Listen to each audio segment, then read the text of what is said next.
And so to really help be efficient in that, they chose areas that had high, I think, well, no, it's because some of those were mud dives and we knew they were going to be mud dives. But so long story short, we've done some validation.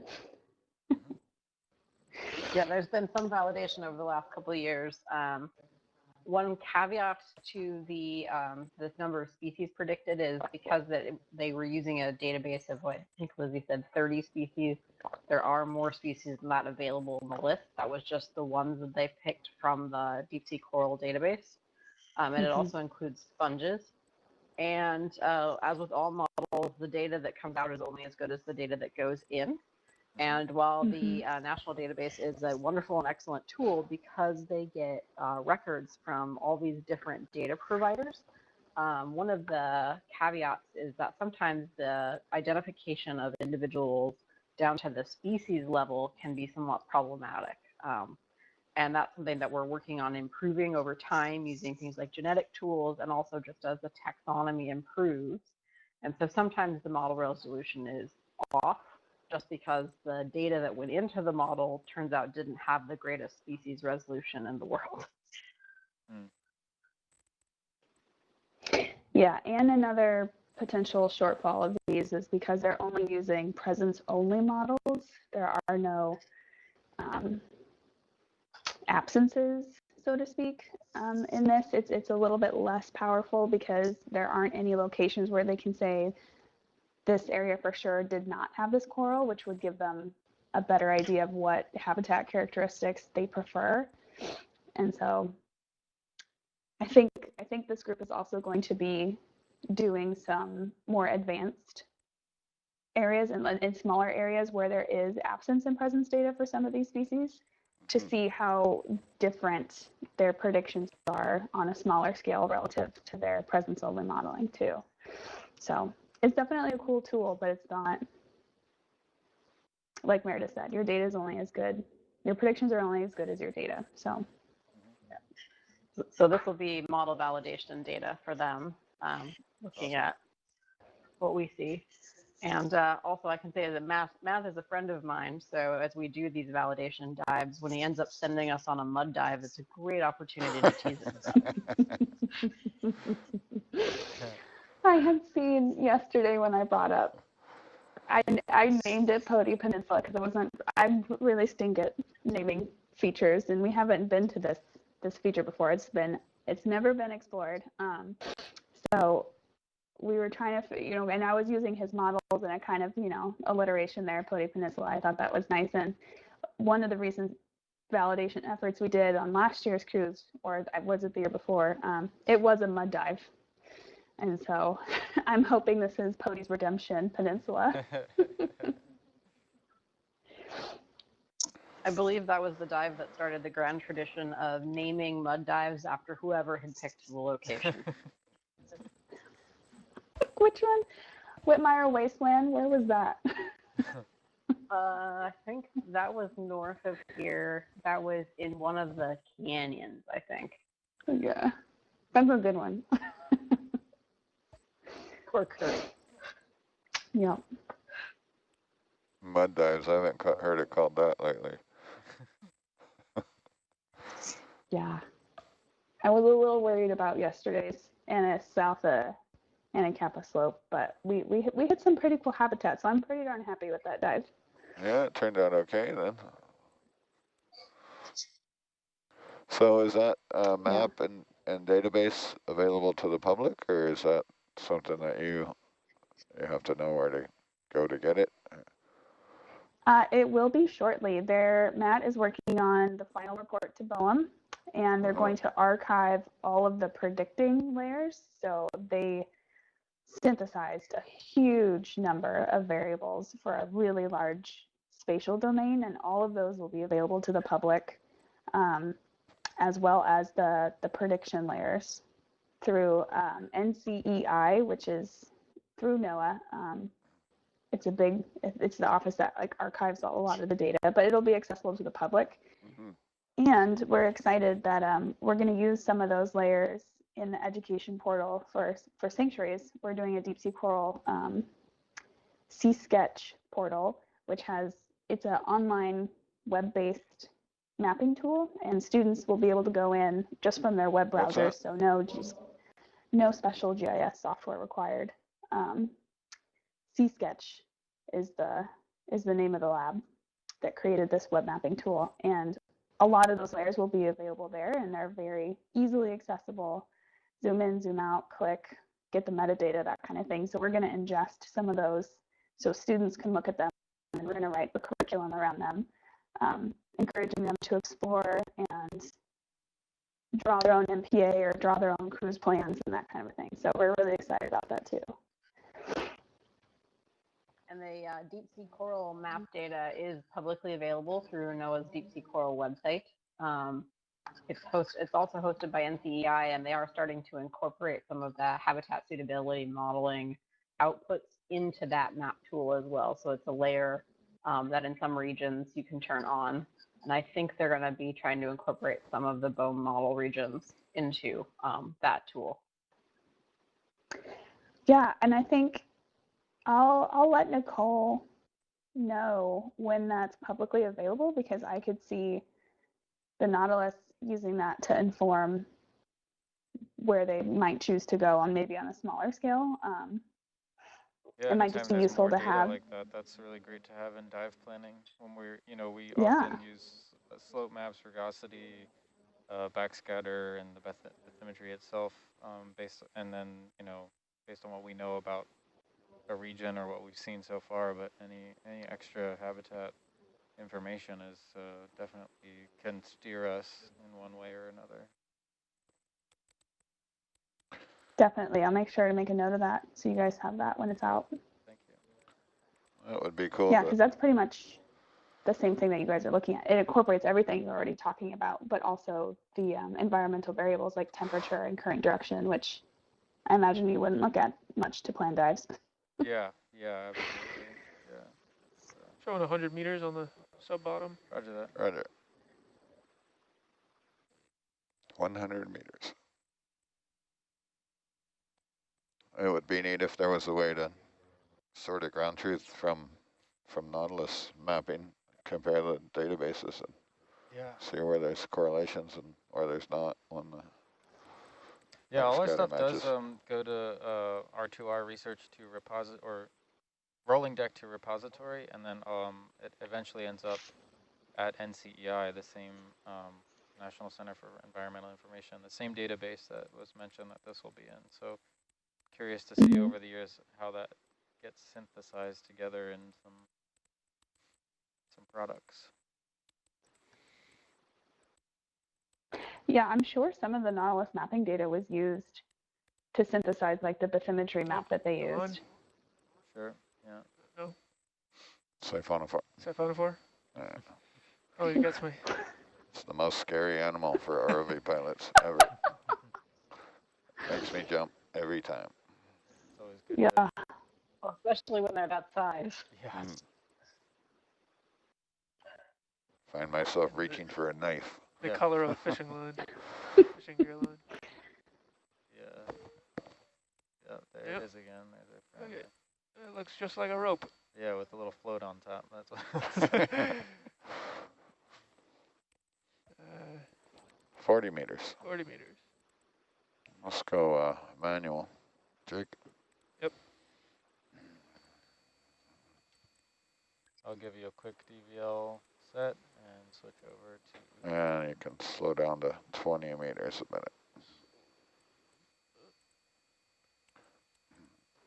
Okay, you're on DVL right now. Roger.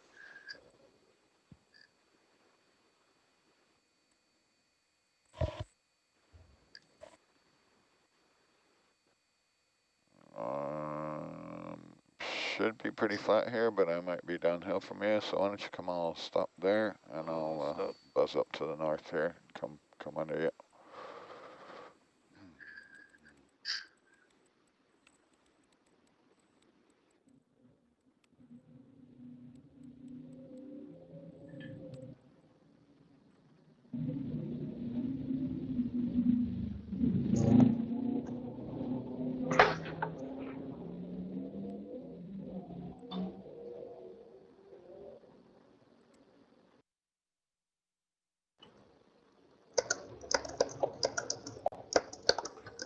can click in a north heading there if you want, or 315 will work. So.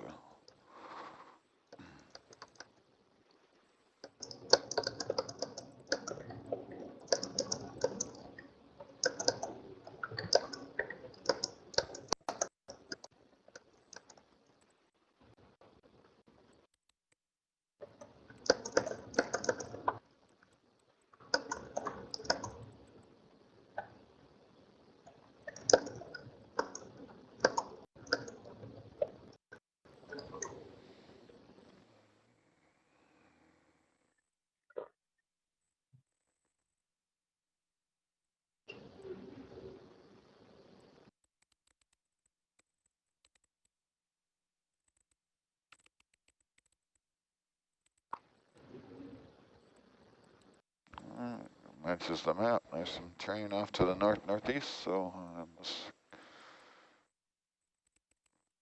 Roger.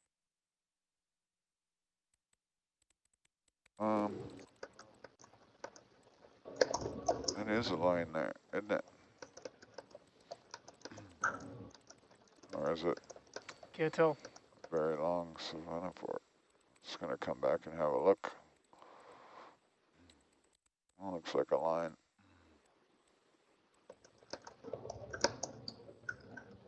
Very hard to tell. Doesn't seem taut if it is. I think that's a side. Yeah, that's a line. It's a line, No, you think? I see that little... an Argus camera. Yeah, we see the end of it.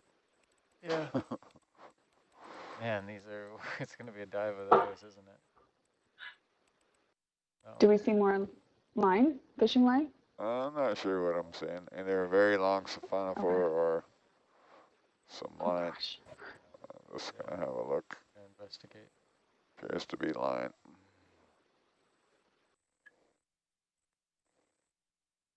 There we go.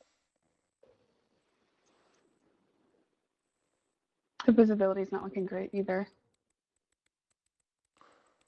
Oh, it must be. I'm tripping, man. Tripping. Okay, 8 On meters bottom. off bottom. Log. 6 meters. I guess I'm starting to see it. it's going to be the norm for around here, right? Yeah. Scary creatures, scary long creatures in the water column. I suppose so.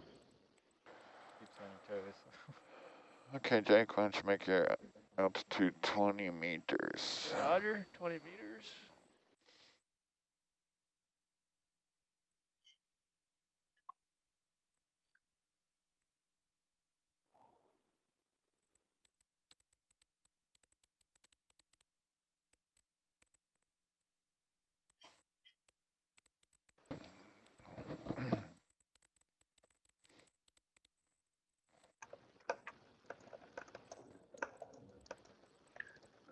We have a sea pen. You want to ship Yay. step just over towards you? What's that? You want me to move Argus over a bit? Sure. Okay. Just going to bump it north 10 All right. meters. Bridge nav. I'm good for auto XY, am I? Roger that. Ship move 10 meters, bearing north. Thank you.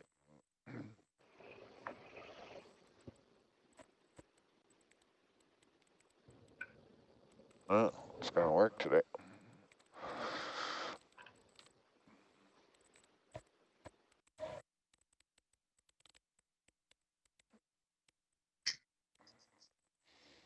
Okay, Steve, coming at you. Thanks. You got a porch light if you got a chance there, Jake.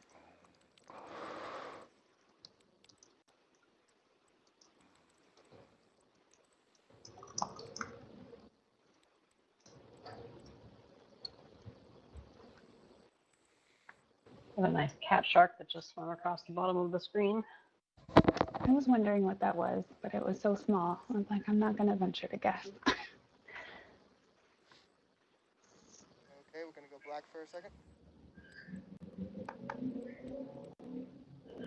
Right.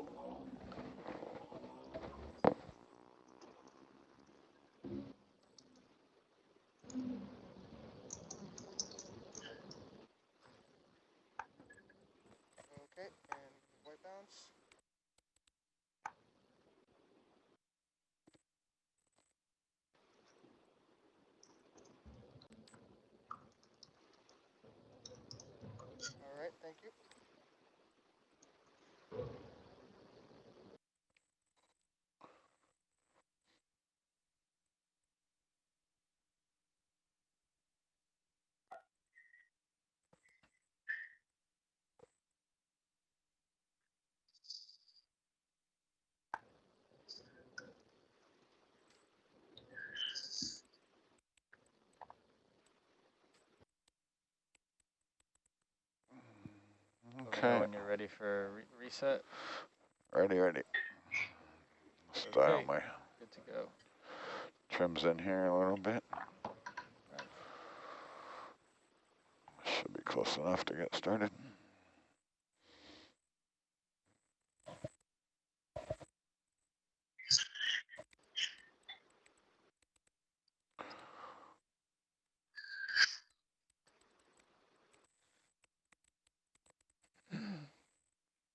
Looks like we're about 20 meters away from, 10 meters away from some slate terrain there. Yeah. So we're on the flat bottom here. We're right around point AA, and then point AB is roughly 800 meters away, and the bearing is 010.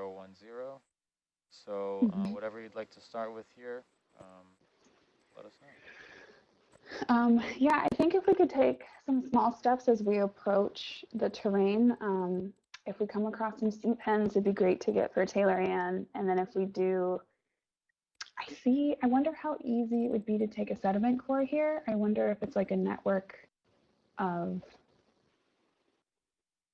perhaps some encrusting worms. So when we get a chance, a zoom on the bottom would also be good. Yeah, can do. Come a little bit lower here.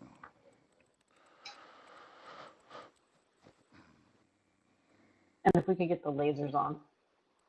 Yeah, roger the lasers. Lasers coming on. Thank you. Okay, Steve, you want to zoom in there on the...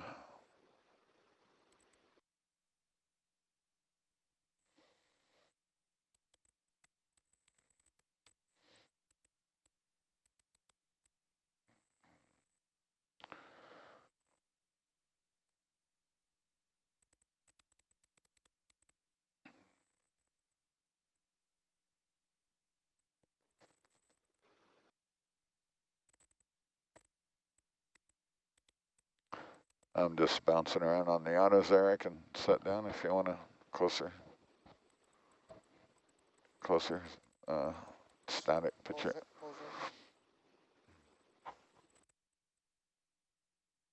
I'm guessing it'll be worth a try. Hopefully we'll come across a C pen if we take a small step towards AB. So you don't want a core here? You want to move ahead a little bit? What do you think, Taylor Ann? Where would you like a core? Yeah, so if we ever collect a sea pen or urchins right after that collection, that would be fine. Okay. Yeah. Okay. Yeah. So we won't collect here just yet, but if we take a small step towards AB, we'll keep our eyes out for some sea pens and urchins. Copy. Sea pens and urchins. Roger that. We'll start going at 010. Copy. 010. Small step. Bridge now. Step 40 meters, bearing 010. Thank you. Now, are we looking for specific species of sea pens?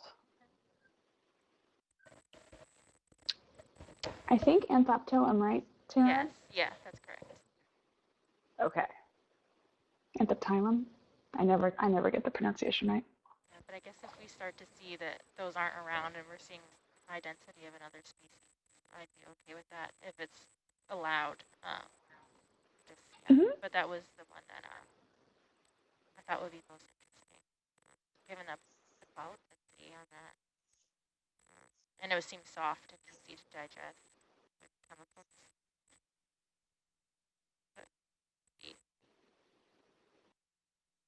Well, we do have a number of species on the list for Channel Islands. Yeah, and I'm pretty sure the permits are specifically for the Federal Reserves. I think generally sanctuaries want us to be responsible and make sure we're not collecting the only one of something unless it's rare or unknown to science so far. But I think generally outside of reserves, especially something like seed pens, I think would be okay.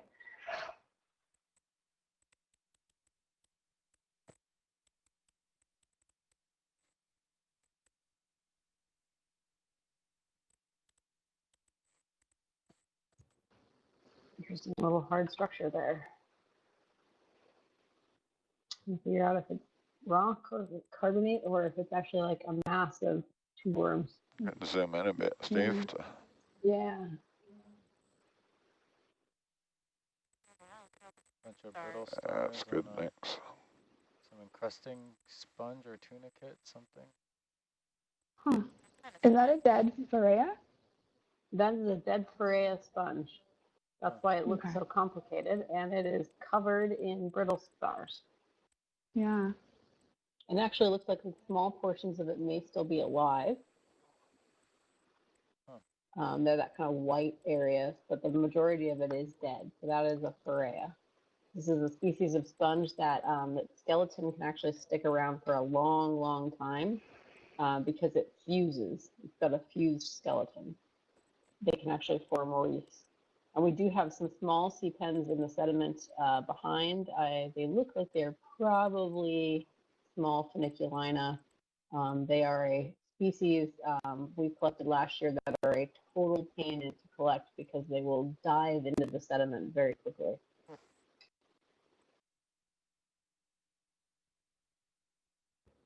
You'll have to sneak up on them then.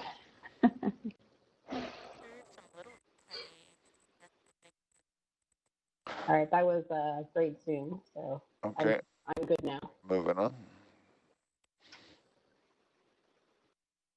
Thanks, Steve. Wow. Yeah, I wouldn't have seen those sea pens if we didn't do the zoom.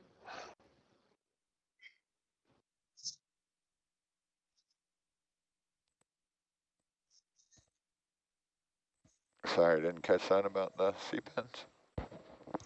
Oh, I was just saying they were so small I wouldn't have seen them if we didn't zoom in.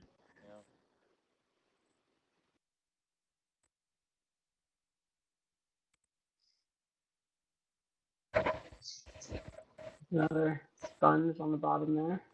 You could try one more quick zoom there, and then we'll boot scoot.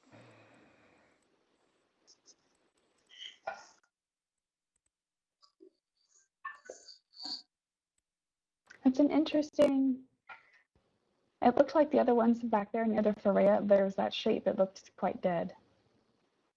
Looked like there were two dead sponges back there, and it was shaped like this. This looks like, it almost looks like a chunk of heterocony that's ripped off from somewhere and just landed here. Because it doesn't appear to be attached to anything. So if that's the case, it's a good sign that we do have some vertical hard habitat ahead. Fingers crossed. Moving on. You guys happy with that? Cody's redemption. I'm good. We can move on.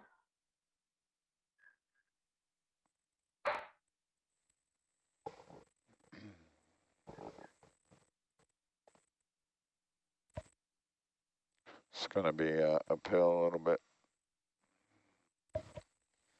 Come up a little bit then.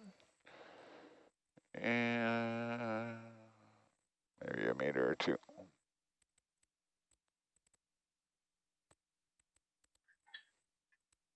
Little pineapple siphonophores there, and this will be more dead Pharea. Ophiuroids Quite seem old. to just swarm it. Oh yeah, they've got all kinds of nooks and crannies for them to hang out in. Hey, there's a sea urchin. Oh yeah. It's bigger than the ones we were seeing the other dive. What's that? I just said the sea urchin looked bigger than the ones we were seeing on the last dive. Oh, yeah. I think that is a different species, but I'm not 100% sure.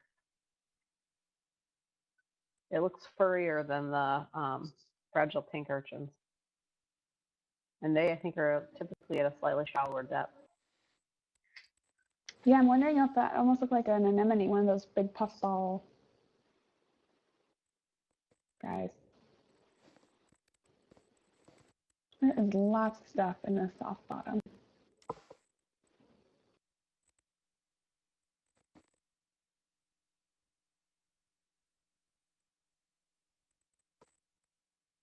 Move another step. Right. Bridge now. Mm-hmm. 40 meters, 015. Thank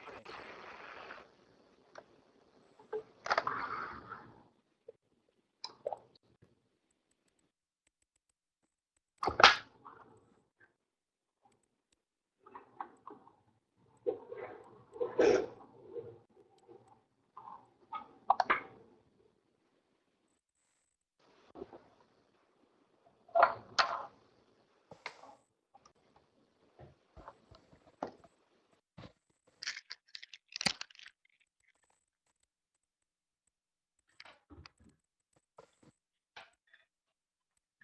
Because I don't have a Tom or an Erica on, I just had to get up and run to my office and grab my guidebooks so I can replicate the shipboard experience at home by having guidebooks spread across my table to look up fish as we go along.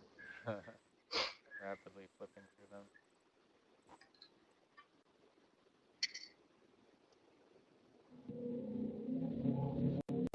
Another dead sponge, possibly? Yeah, there's a little more little fragments of dead sponge just around in the bottom. Getting some thorny heads.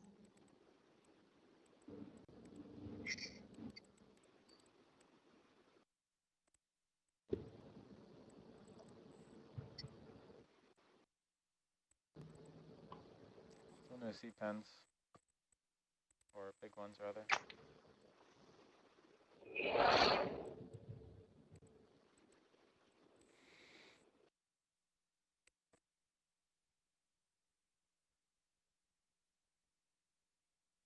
Yeah, I wonder if there's just so much going on just below the surface of the sediment with all of these worms and ophiuroids, if this would be good habitat for sea pens.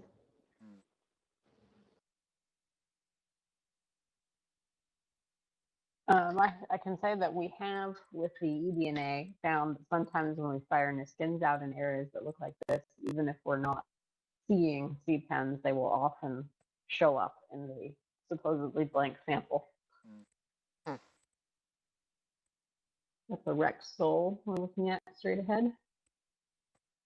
Zoom in there real quick, Steve, while we wait on the boat.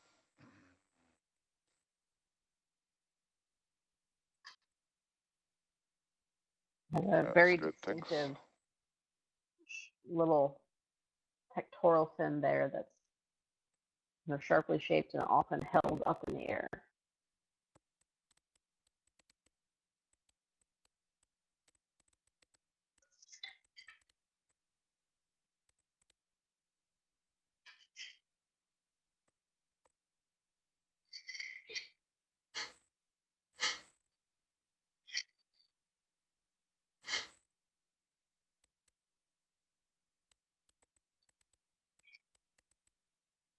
Okay, thank you.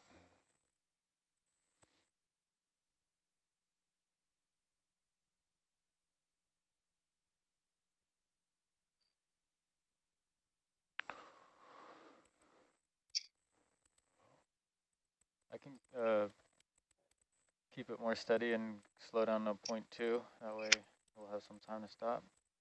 Sure. Looks like it's benign for a while. Yeah. Bridge nav.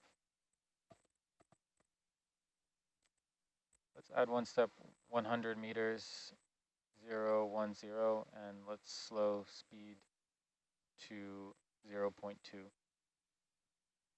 Thank you. Just past Nambalula on the left.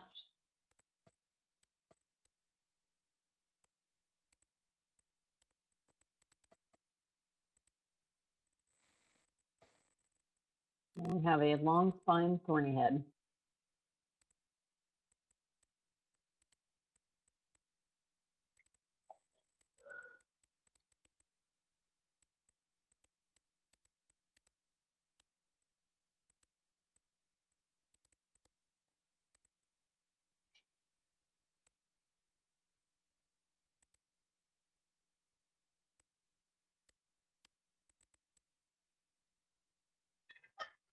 The identifying character between long spine and short spine. Thorny heads is the length of the third dorsal spine. So it's always nice when they've got that dorsal fin up so you can tell.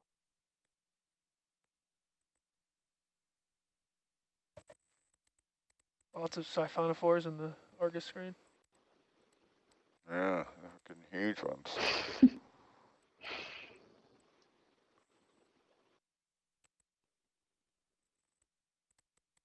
Yeah, we have the little balloon siphonophores that are attached to the seafloor, and then we have in the Argus cam the pelagic, free-floating, long, stringy morphology siphonophores.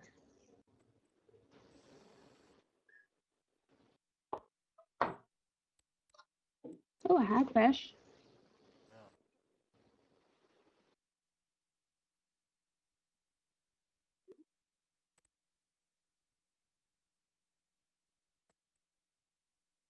What depth ranges are the flapjack octopuses? And the stubbly squid is a different species, but I'm wondering if we might come across the really cute octopus, the little orange ones.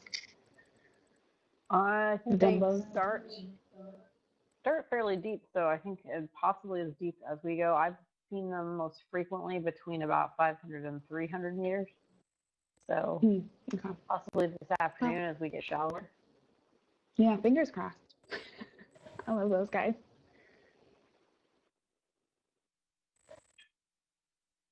Big fan.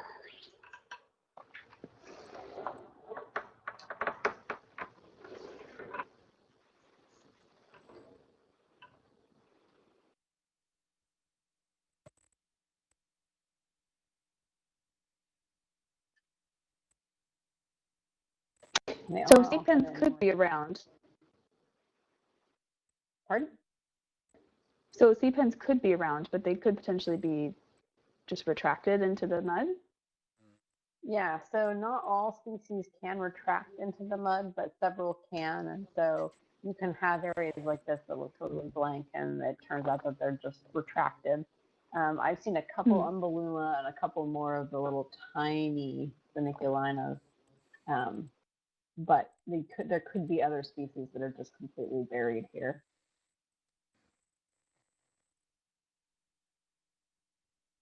And the umbellula, are those the ones that have like the larger, only a handful of polyps?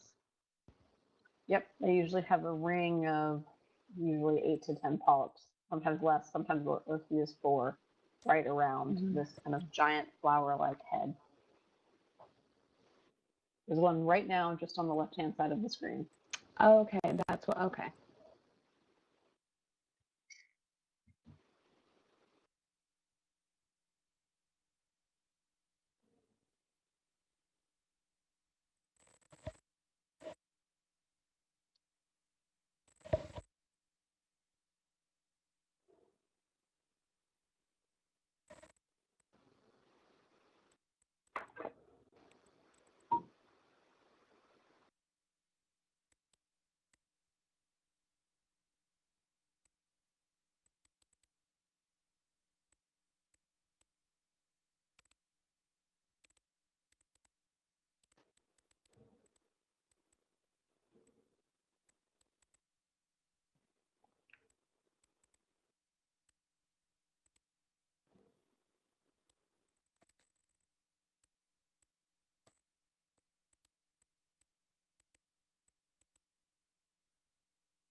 Do we think that the oxygen saturation reading is correct, 0%? It might be in the minimum zone, potentially?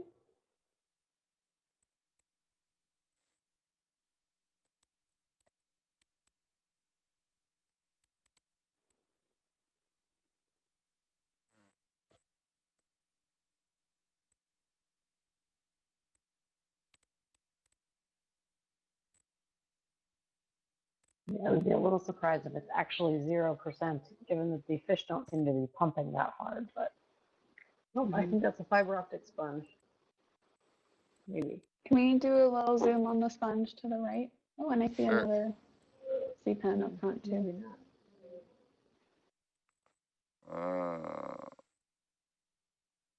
Sponge to the right.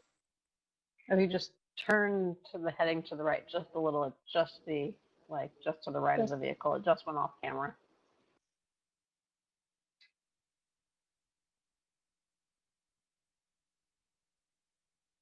Is that an Umbellula? Might be an Umbellula. I just saw it, like, sticking up, looking straight at us. Oh, wow. Oh, yeah. That's cool. Cool. That is, I'm not sure what that is. It's not a sponge. We had seen something, I think Steve said it might have been like a large single hydroid, like a giant hydroid. Yeah, I think that might be the hydroid. Yeah. Well, he's being dusted out now, so we can keep moving. Sorry, we had just plowed into the bottom there when you were. Yeah. I got a That's good. okay. We figured out what it was. Yeah, I think that's what that is. Yeah, the siphonophores are driving me nuts. I'm gonna have nightmares. Oh. Oh, they are. Constant fishing gear. Yeah. Wow. They Scares. are out there. It's like there's a more prominent ridge upcoming in Argus.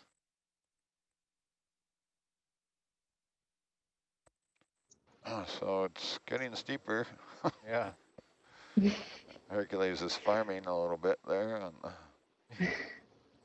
Plowing. chugging along on the autos, and then just augered his nose right into the dirt.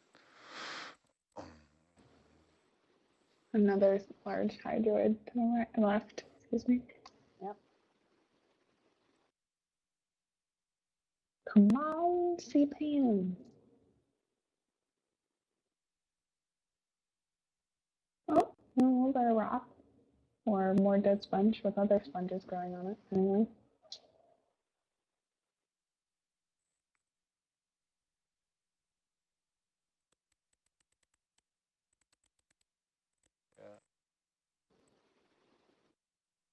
Interesting. There's another one of those single hydroids. Is that? Those are cool. I actually haven't seen those before on previous dives.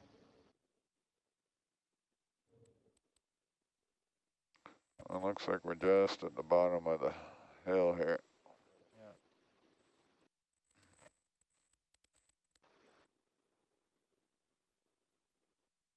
Let me know if you want to. Quite the aggregation of dead sponge. Yeah, depending on how steep this gets and your comfort levels, we could start a transect here and pause if we see a C-pen, because I think we do want to collect those if we see one. But we could, since we're making some good headway, start a transect here. Yeah, can do it. Do we want to do a push core before we go up the hill here?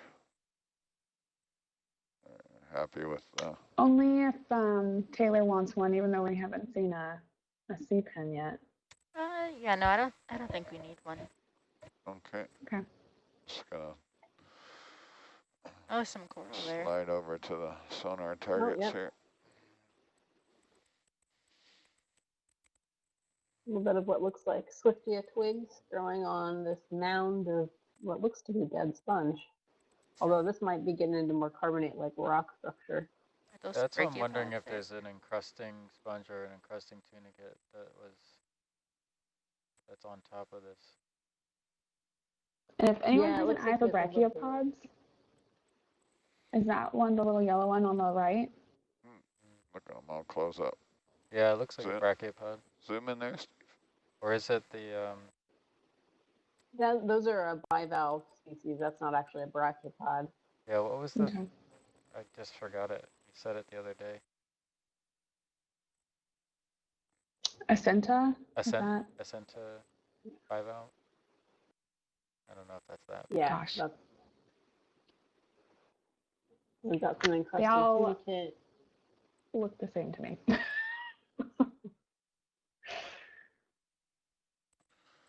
Okay. Ready for transect? Yes, How please. are we looking around? We are ready. Yeah, I think we're ready. Okay, we'll maintain the ship speed of 0.2 right now. It seems to be happy with this slope. I Not want to too come back fast. to 010 heading again. 010, roger. Is that the Yep, that's what we're going. right?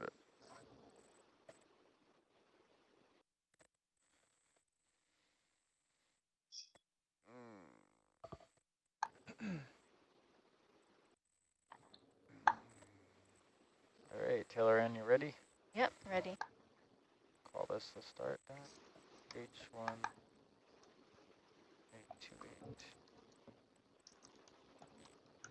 H1828. Oh, is that a siphon port? Yeah. Okay, begin transect. Again. Here we go.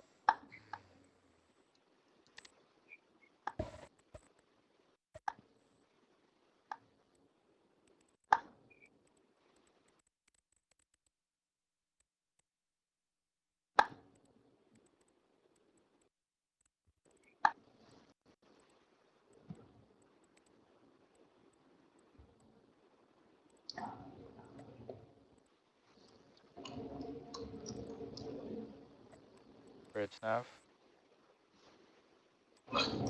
Add one more step, 100 meters, 010, speed 0.2. Thank you. Nice little nail-like sponge.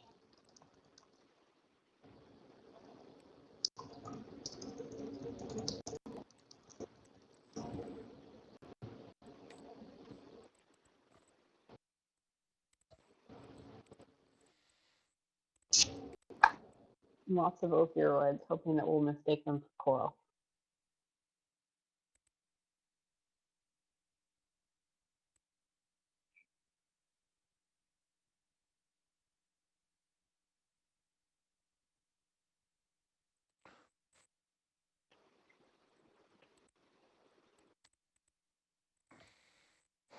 It's interesting. I think it might be a mix of the carbonate structure and a bunch of dead sponges.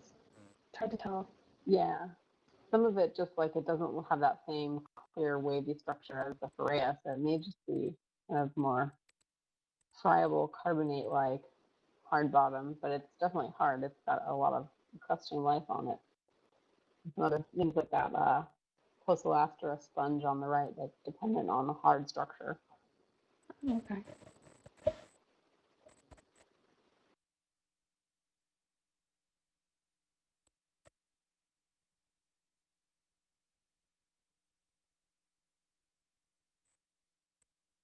Got something branchy up there. Upper left. Or excuse me, upper right. Yeah. First coral. Okay. Yeah. It does look like it might be a coral, or at least a skeleton of coral. Hard to say. Tough angle. Yeah, it looks like a Gorgonian skeleton.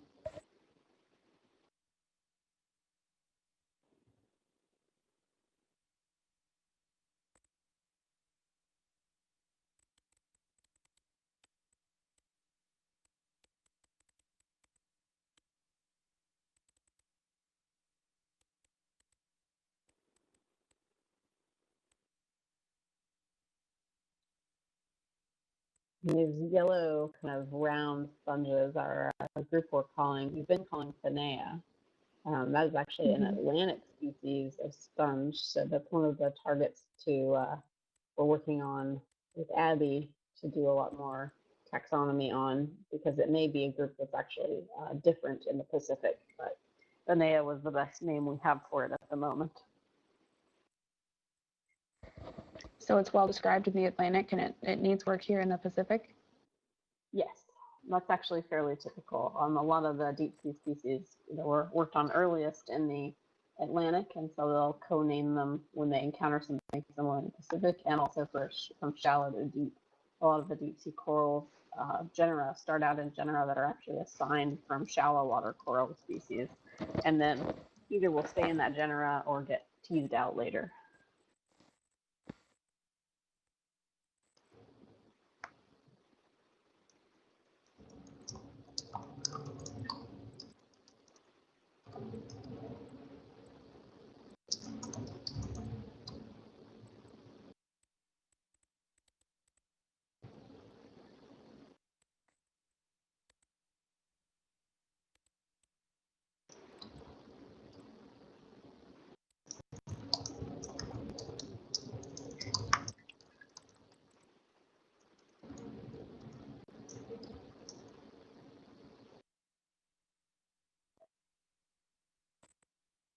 Lots of brittle stars. Mhm. And some other species of sea star.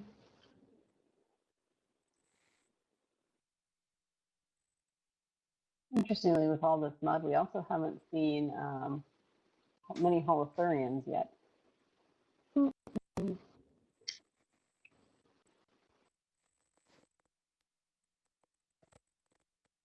Yeah, I haven't seen any holothurians.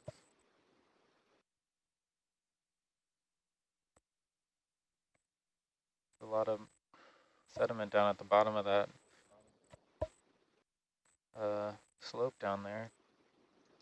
Yeah. I think you see some.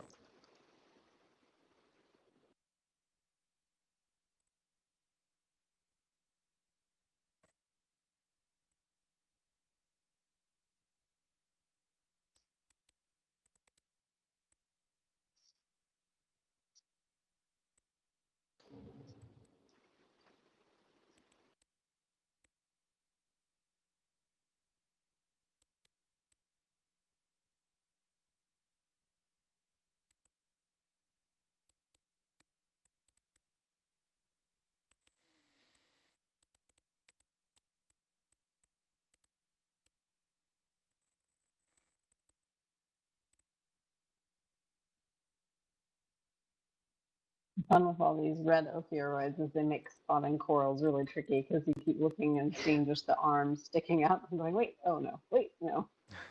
Yeah. Swiftia imposters. Hagfish there, tucking into that sponge.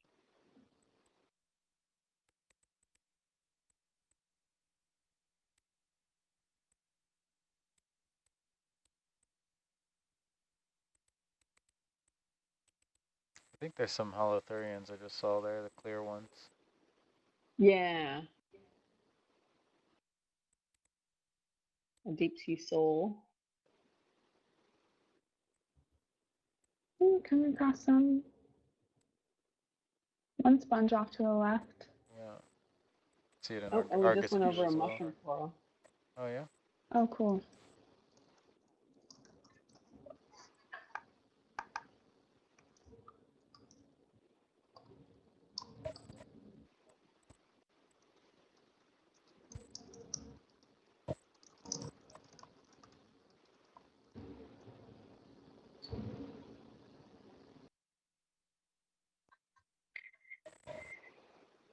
That looks like a potential another sea coral in the Yep. headed towards off screen.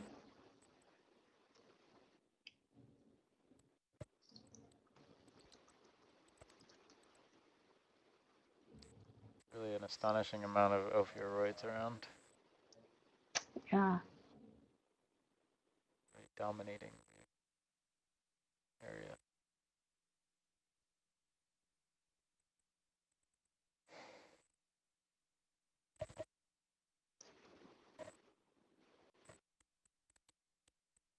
It is hard to tell what's sponge and what's not. Yeah. Or what's a live sponge as well.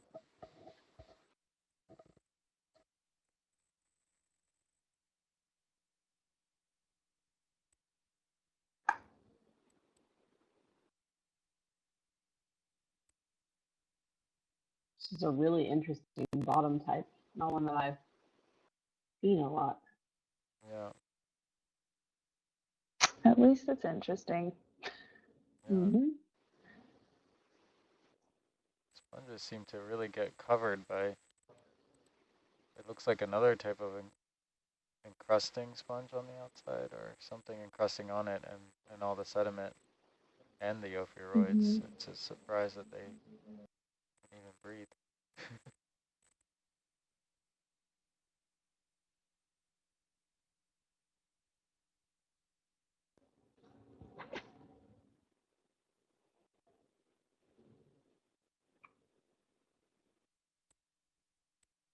Yeah, with how steep this is, if one of those sponges were to break off, it could easily tumble all the way back down to where we were before. Well, sponge grave. Is that a heterocone to the left? It is, I think. It has that look of the morphology that has the wider fins. Yeah. There's a big Lycocene vase sponge there on the right.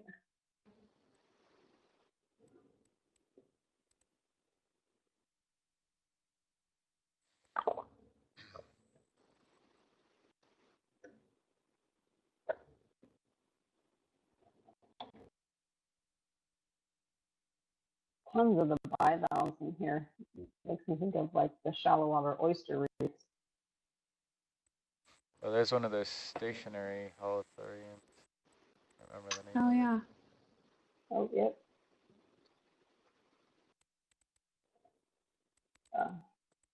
Kettle cucumber.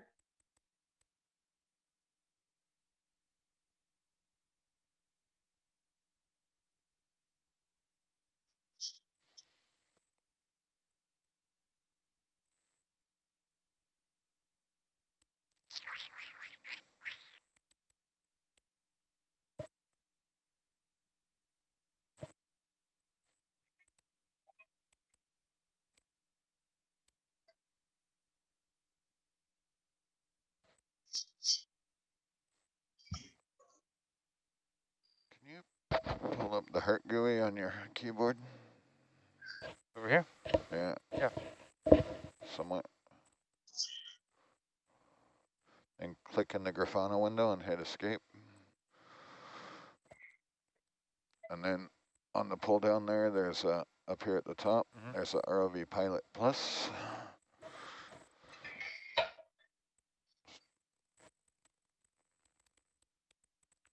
Yeah. If you then make the window bigger, you can cover up that. You don't mind to cover it up? Okay. There we go. You might have to hit shift minus once.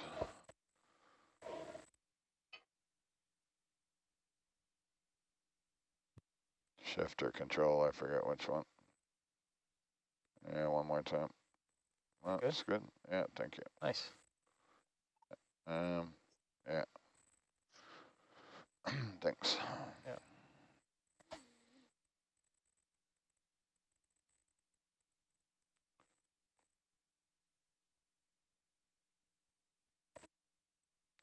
I don't quite have that one so pimped out.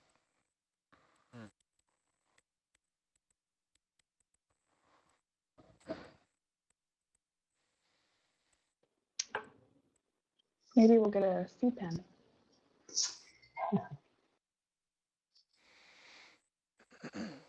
There is one just to the left of the lasers right now.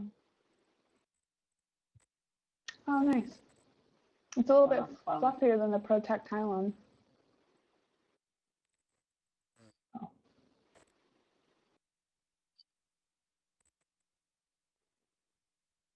It could be protactylon, it could be funiculina, just the larger specimen.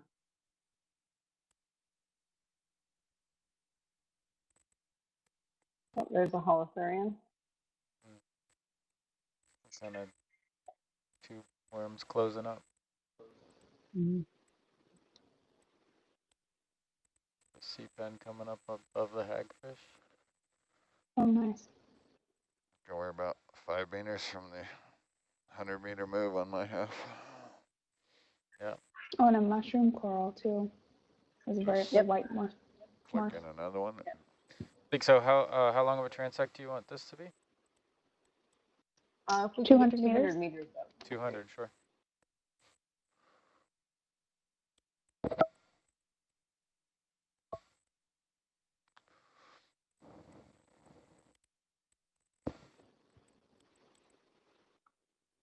There's a nice Swiftia right next to that sponge.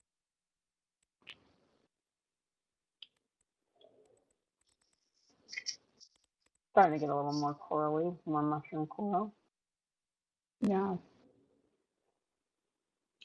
Ooh. Nice feature. Nice face sponge. Mm-hmm.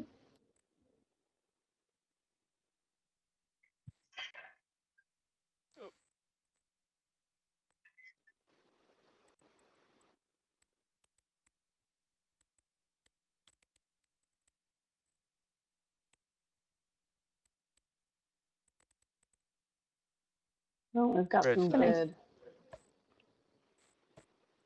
Bouquet of sponges. You can add Yep. one step to this, 100 meters, 010, speed 0.2. Thank you.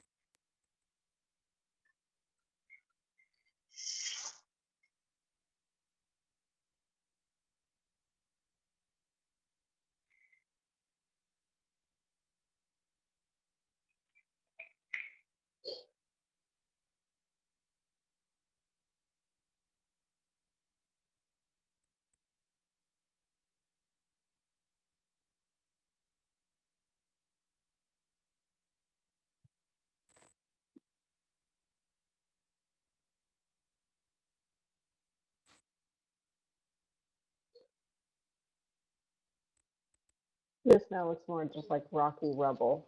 Mm-hmm. Oh, there's a nice. That's a cool sponge. That was an interesting sponge back there. Yeah, it had lots of finger-like appendages. Yeah, right at the base. Yeah.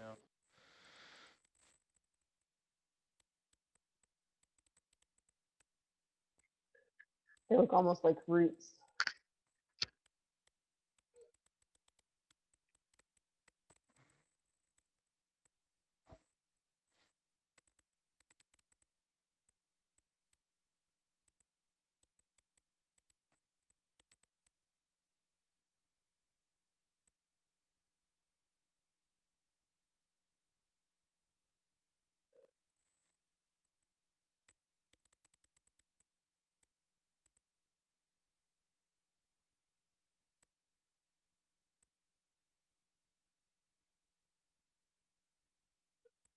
Grenadiers.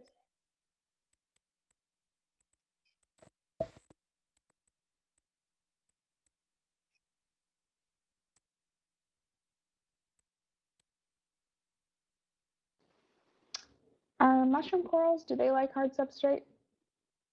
They do like hard substrate, so there will be hard substrate underneath that. Okay. Then I think so far the PODI predictions are correct. I think we're in an area between 1 and 3 different species of corals that prefer a hard bottom.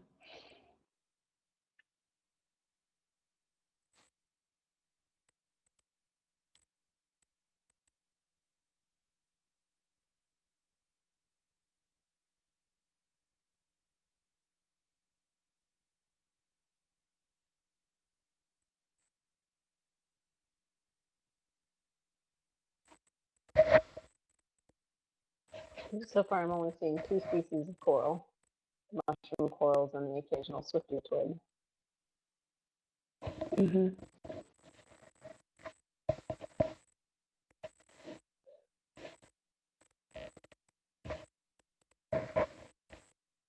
And an ever-increasing number of sponges. Yes.